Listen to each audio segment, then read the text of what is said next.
Hi everyone, welcome to Breastfeeding with Sarah. I'm Sarah, your lactation consultant. Today we're going to be talking about how to get a baby to latch. This can be one of the most challenging aspects of learning to breastfeed. And in this video, we're going to be using photographs and videos of real moms and babies to help guide us through the process so you can get a latch that's deep, effective, and pain-free. Let's get started.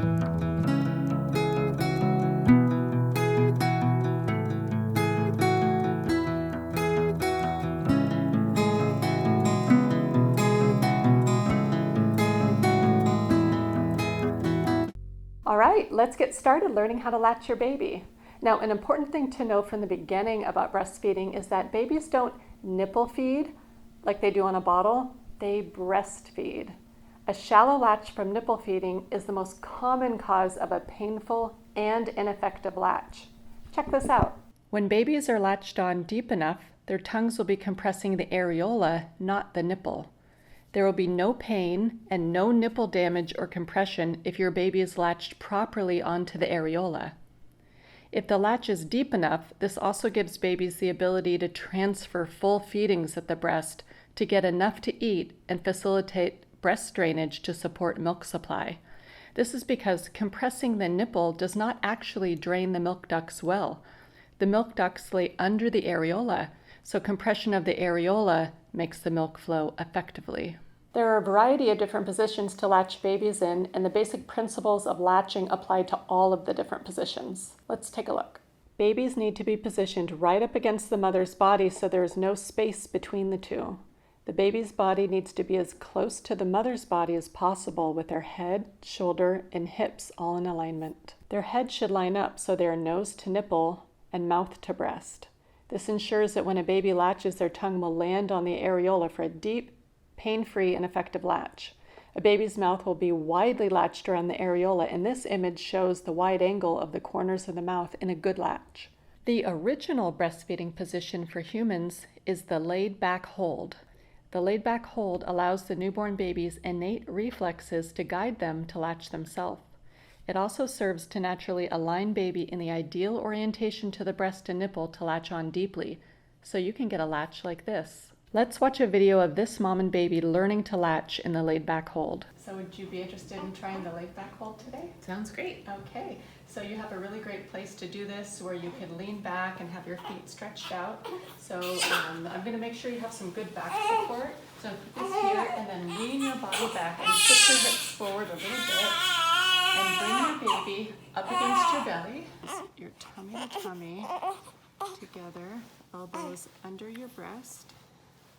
There you go. There you go. And this arm, same arm as this breast, is going to be helping her here. And bring her elbows under her, and she's going to root and latch on herself. Here we go. How does this feel? Good. Yeah. Great. Mm-hmm. Now let's look closer at all the components that made this a good latch. First, the mother's laying down comfortably with her head and back only slightly elevated. The placement of the baby up against mom's body allows her to be aligned nose to nipple with the breast. In this moment, I'm giving support to bring baby's arms under her so she can use them to lift herself up to latch on herself. Baby then uses her ability to move in concert with her latching reflex to latch on. In the laid-back hold, baby's tongue lands onto the areola below the nipple, and the nipple slides in along the roof of the mouth. Now here's a video of the same baby latching again, using her natural reflexes to latch on her own. Can I go for it?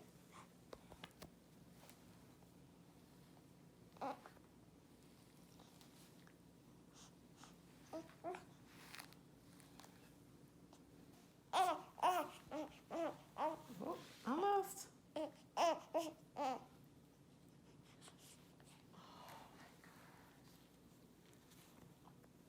Good job.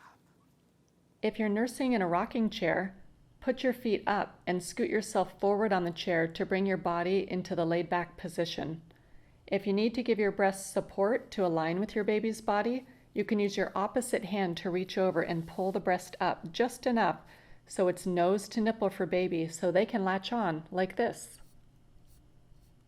We will learn several different positions to help make a good latch. Let's talk about some other positions to try. Remember, not all positions or tips and suggestions work for all babies or in all situations, so if something isn't working, you may need to try other options.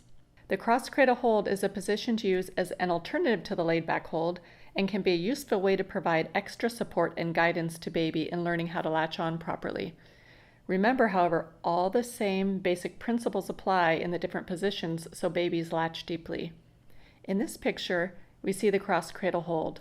Look how she has baby's whole body turned into hers so she's not twisting the neck to latch. She is using the webbing of her hand like a second neck for supporting baby's head. Never put your hand on the back of baby's head or it will cause them to pull their head back and will counteract efforts to get a good latch. Look how she's having baby's body lay snugly in her forearm, which is then pulled firmly into mom's body. There is no space between baby's body and mom's. Notice that with the arm that is on the same side of the breast she's nursing on, she's shaping her breast with her thumb so the nipple tilts up to the baby's nose. She does all this in preparation before latching the baby on. A common mistake in positioning babies with the cross cradle hold is to align baby's mouth to nipple.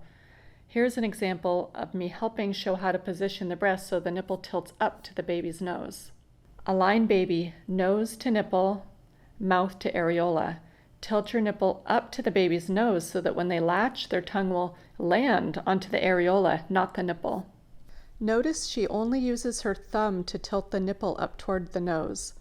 We don't ever want to bring our other fingers under the breast to hold it, or else they may block the baby's tongue landing on enough of the areola. That would force a shallow latch, so our fingers need to be out of the way of the baby's mouth. A note on baby's hands. If it seems like they're getting in the way of their mouth, that's only because this is not the original breastfeeding position babies are hardwired to nurse in. Your baby is trying to be an active participant to latch to initiate the laid back hold. So if you're latching in the cross cradle or football or other modified holds, bring your baby's arms around to either side of your breast so they're hugging the breast. This helps them be more neurologically organized and helps bring your bodies closer together for a better latch. Never pull baby's arms back or let them be pinned between your bodies. Here is an example of the baby latching in the cross cradle hold. Let's watch her latch on and pay attention to how this mother first brings baby's hands around to hug the breast. Let's watch the baby latch on and see how she opens her mouth and shakes her head to latch on herself using her natural latching reflexes. This is ideal. Another common mistake is to push the breast into baby's mouth when they open wide to latch. This will almost always lead to a shallow latch, and it doesn't teach the baby that they need to move their body to latch on. This baby has been properly aligned, nose to nipple and chin to breast as preparation for the latch. Let's watch him latch on using the next important component of a good latch, which is bring the baby to the breast, not the breast to the baby.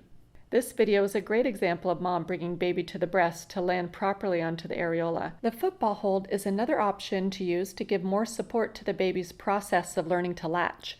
It can be particularly helpful following a cesarean birth, as there won't be any pressure on the mother's abdomen. This position brings baby around your side to latch, and I've found that most people don't bring baby's body far enough back behind them in order to be lined up well nose to nipple. The football hold needs to have all the same attention to details about the baby's position and latch on the breast as a cross cradle hold does. There are other great positions to nurse your baby in, and we won't be going over every one in this video. See the video we'll be making on different positions to latch baby in to learn more. You can do a self-assessment of your nipple after the baby comes off. Your nipple should be symmetrical after nursing, no nipple damage or nipple compression. If the latch was painful or if your nipple comes out compressed to a cone shape or a lipstick shape or has any creases or blanching or bleeding, the baby's tongue may have begun to damage the tissue. Nipple pain and nipple compression can lead to significant nipple damage. See the video I'll be making on how to care for damaged nipples to learn more. If the latch is painful or pinchy, detach baby from the latch and try again to latch them on deeper. Here's an example of how to break the seal of the latch so the baby doesn't bite down on your nipple as you take it out. Detach from a shallow latch by sliding your finger into the corner of the baby's mouth and leaving it wedged in the back of baby's mouth between their gums as you pull them off the breast. If the latch is still painful even after baby is positioned for latching properly, you and baby should be evaluated by a lactation consultant for more support, including looking into other possible causes of the latching issues. These could include baby having pinched cranial nerves or muscles from the birth process, torticollis, or a tongue tie. See my linked videos that explain more about these.